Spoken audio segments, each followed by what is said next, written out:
Hey, it's the Fish Guy with Something Fishy, and today we're going to talk about your fish and corals and their diet and nutrition. It's extremely important to make sure that your fish and corals eat and they eat well, but you also have to be careful not to overfeed them. We're going to go through some of the tips and techniques for feeding your fish, particularly if your tank is managed by our company, what you should be doing on a daily basis in feeding the fish. And I've brought Cortland, one of our showroom aquarists, in to show us just that. So Cortland, let's start with how do we feed, just focusing on the fish in our aquarium. What do we do, and what kind of food do you have for us today? Well, to start off with, we've got mysis shrimp for our carnivores and omnivores. Nice meaty substance with a lot of nutritional value. And most fish will readily accept mysis shrimp. So you're just using a turkey baster to put it in the tank? Just a standard turkey baster from your grocery store.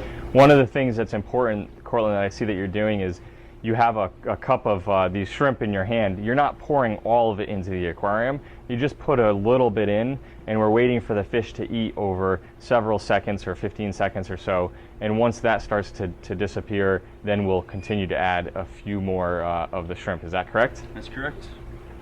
The other thing is that in a reef tank, you have crabs, snails, and different inverts and even fish that hide behind the rocks. So some of the food going into the rock base is acceptable in a reef tank. Absolutely. The shrimp is more of a kind of a snack for them, right? It doesn't have as much nutrition as maybe what we're going to feed next. Very true. So what's next? Next we'll do a product called F2. It's for our herbivores, more of our plant-eating fish, such as our tangs, our blue hippo tang in here. So we've mixed this up. This started frozen, and it was a mixture of both small and medium-sized chunks of food, so that the different sizes of fish have their selection to eat from, correct? Yes. Next we have some silver sides. There are a couple of fish that like the larger quantities of food, so we have some actual small fish, silver sides, for them to eat. So it's kind of an exciting snack, and for our customers that if they don't want to touch the silver sides, they could either use gloves or tweezers would work as well, correct? Yes, that'd be a lot easier. Plus keep your hands from smelling like fish. So now that the fish are fed, what do we do for the rest of the tank, all the live corals? Next, what we're going to do for all the corals is we have a slurry of different types of food, and that's going to be pre-measured out for each customer as well. That looks like it's got a lot of great stuff in it. You want to try some? So again, oversized turkey baster, if you will, right, for our deeper tank. Yes, the great thing about this product, the Sea Squirt, is it is extendable to 36 inches for your deep tanks.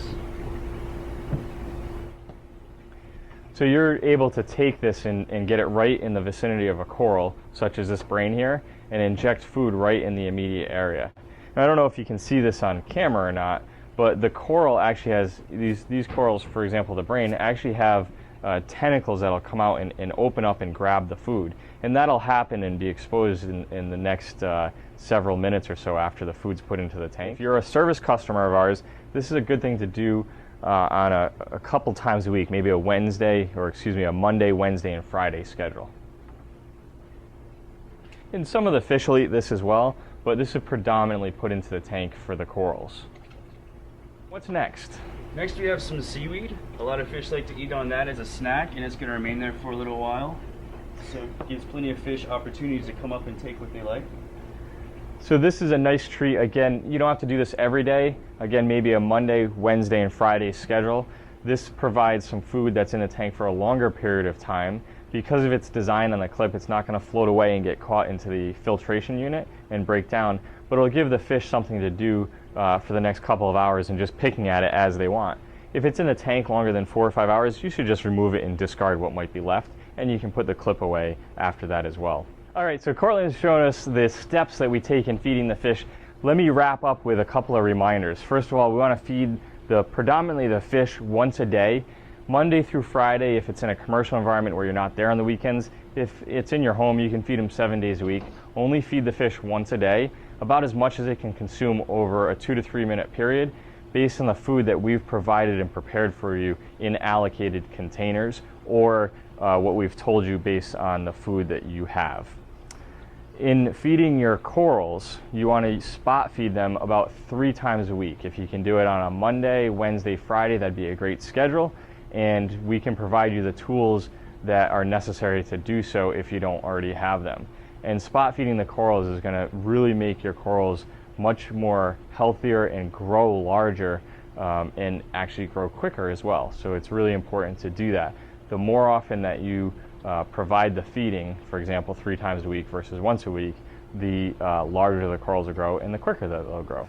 Another important aspect is the seaweed clip. Having the clip with the seaweed put on it allows the fish to slowly eat over an extended period of time, and that's good to do a couple of times a week as well. You can see the tips that we've shown you. It's fairly exciting to actually watch the fish and the corals eat, and you'll see the dynamics change when there's food put into the tank on both the coral and the fish side. And you know, every time you go into your tank, your fish are like little puppies and going to be really excited about the feeding. So have fun with it, and if there's any questions or anything that you need, certainly give us a call. Customer service for the managed service department is open Monday through Friday from 8 to 5. Thanks so much, and don't forget to check us out on YouTube at youtube.com/fishguidetv, our website at somethingfishyinc.com. You can give us a call toll free at 877-FISH-TALK, and you can email me personally at thefishguy@somethingfishyinc.com.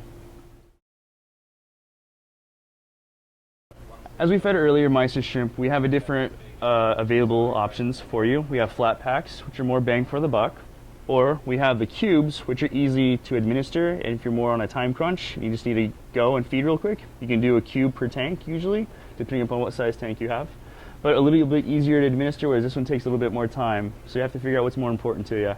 Another product we fed were silver sides. They come in small resealable pouches or flat packs in different sizes. Again, it's all up to you how fast you need, or if you have all the time in the world, you can get the larger flat packs and break them up as needed. Before we fed F2 or Formula 2, which is more for your herbivores like your tangs, and it's going to be the green cubes.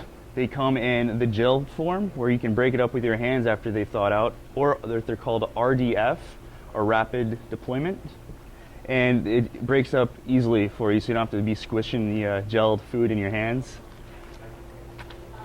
We also have Formula 1 for your omnivores and carnivores, so if you have your clownfish, your cardinals, certain angels, and a large majority of your saltwater fish are going to prefer the F1 just because it's more of a broad spectrum food. But same administering principle. They're a gelatinous binding agent, so you can squish them together, break up the pieces to different sizes, or get the RDF that breaks away rapidly for you and does all the work. One food we didn't talk about was prime reef.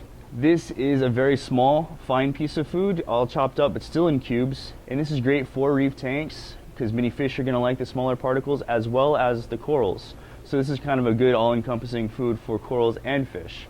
But it's also nice to include F1, F2, all the other food products we talked about, because like you and I, we all like a little variety in our lives.